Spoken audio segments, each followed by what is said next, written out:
Hello, my name is Taylor Gunchman, and today I will be talking to you about street art, a dangerous form of expression. My real-life situation is centered around an Afghanistan woman named Shamsia Hassani. Throughout her story, she was living in Kabul, Afghanistan, and attending Kabul University. It is already dangerous enough for a woman to be out by herself in Afghanistan, but when practicing art in public, it is even more so. This is why Shamsia only goes out and performs her artwork where and when it is safe. It is rare that she ever performs this art anywhere besides her apartment balcony and the university campus, but when she does, she must make it very small and very fast. She only gives herself about 10 to 15 minutes of time to work on her art before she has to leave. Many of her pieces are often left unfinished due to the fact that if people see her, they will often harass her. People will call her names and even throw stones. Once, she got hit in the head and was bleeding the entire way back to her apartment. Her work depicts women wearing traditional Afghanistan clothing and playing instruments for their own pleasure and not because anyone told them to. This leads me to my knowledge question. How can street art be dangerous due to the thoughts and/or emotions it can provoke? In the definitions from the Oxford English Dictionary, I will be using the definition that is in bold. The areas of knowledge I will be using are art and ethics. Art. Subjects of study primarily concerned with human culture as contrasted with scientific or technical subjects. Ethics. The moral principles governing or influencing conduct. The ways of knowing I will be using are emotion and reason. Emotion. Instinctive feeling as distinguished from reasoning or knowledge. Reason. The power of the mind to think, understand, and form judgments logically. Keeping all this in mind, I'd like to move us to my first claim, which is government persecution in Egypt, specifically on artists. This all started during the Egyptian Revolution in 2011. The revolution stood as inspiration for many artists, but the military and the government sought to convict artists and wash away or cover up any art that went against the actions of the government and the military. During the revolution, nonviolent protesters would often be beaten, imprisoned, and some even died.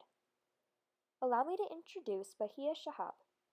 In Arabic, they say no and 1,000 times no. So, she found 1,000 different symbols in Arabic that mean no and put them up in an art gallery. Later, she used them and other symbols to make street art during the revolution. One no in particular is attached to an image of a blue bra and a footprint. She did this because during one of the televised protests, police and soldiers drove back protesters and even beat a few of them. One of the people they beat was a girl whom they pulled by her hijab to the ground, lifted up her shirt, exposing a blue bra, and proceeded to stomp their feet on her midsection. Shahab goes on to talk about a wall where the rebels painted accusations against the government and the things it did. But the government painted over everything with white paint except an image of a tank. Bahia Shahab took her many no's along with the image of a blue bra and footprint, and she placed them all along this wall in front of the tank where the rest of the art had been covered by the white paint. Another artist who was inspired by the revolution was Ganzir.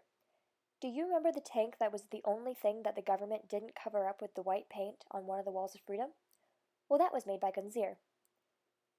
He discusses how after the revolution, the government began cracking down on street artists.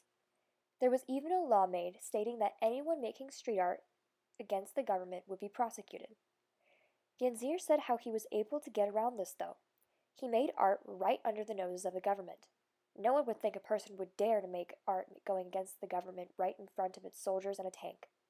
If they tried to stop him, he simply told them that he was making a piece of work in favor of the government. But the law was later changed to anyone caught doing any form of art would be prosecuted.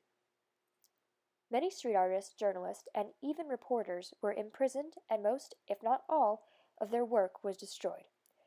So Ganzir advised other artists to be more stealthy.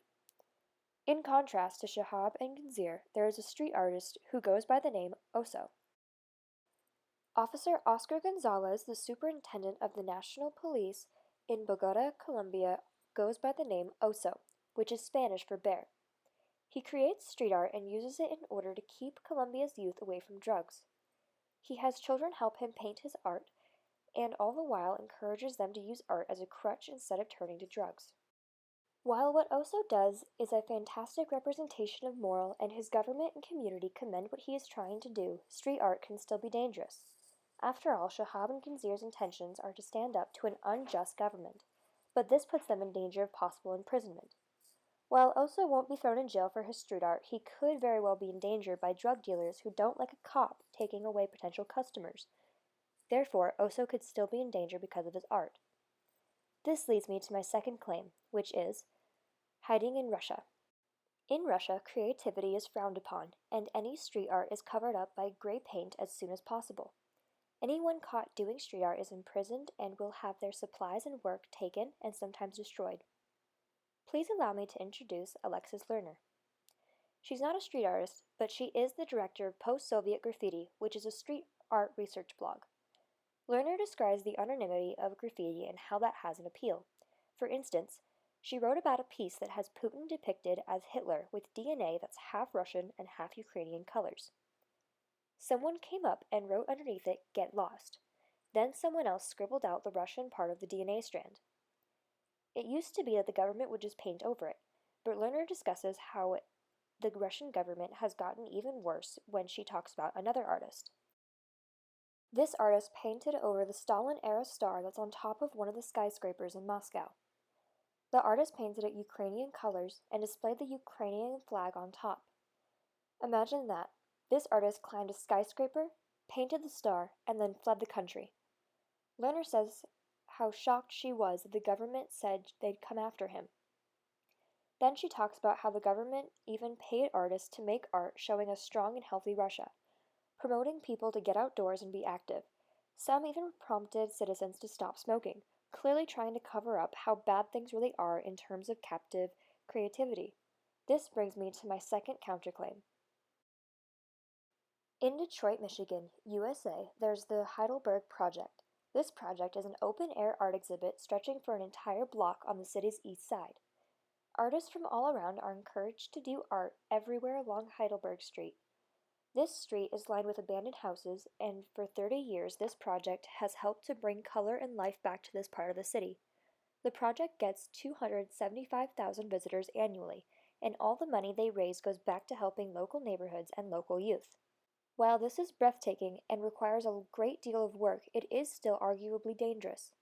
Yes, this project helps to clean up these abandoned areas of the city that has some of the highest rates of criminal activity in the U.S. However, there's nothing from stopping the crime from spreading into the project's area of the city. It is still a huge risk for people to make art out in these areas, even though it helps the community. To sum it all up, street art, even art in general, is meant to be a form of free expression. It's supposed to be a way for people to put their thoughts and emotions out there for the world to see.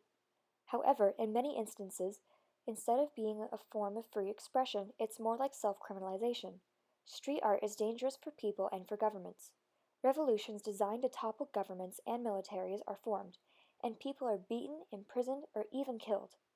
This links back to my real-life situation because even though it's dangerous, just like Shamsia Hassani, that won't stop people from expressing themselves. Other instances with people expressing themselves through street art despite the dangers are Saudi Arabia, Libya, Tunisia, and Syria. I'd like to take a moment to explain my personal connection with the dangers of graffiti and people expressing themselves. When I was in the 7th grade, my family and I went on vacation. Like everyone nowadays, we all posted on social media that we were going on a family vacation to the Colorado River. When we got back home, we were greeted by the horror of broken windows, graffiti of vulgar language on our walls, and trash and broken glass on our staircase. My parents' room was by far the worst. Everything was broken and smashed and strewn across the floor. Their mattress was spray painted with another vulgar word. Later, we found out that all of this was done by my mother's ex, who was jealous that she was engaged to my stepfather. Anyone who knows me knows that I encourage self-expression. However, when it is at the cost of hurting others, that is something I cannot condone. So, if people are going to perform street art in order to stand up for what they believe in and to send a message, then my only advice is for them to do it in a way that no one else will get hurt. Thank you.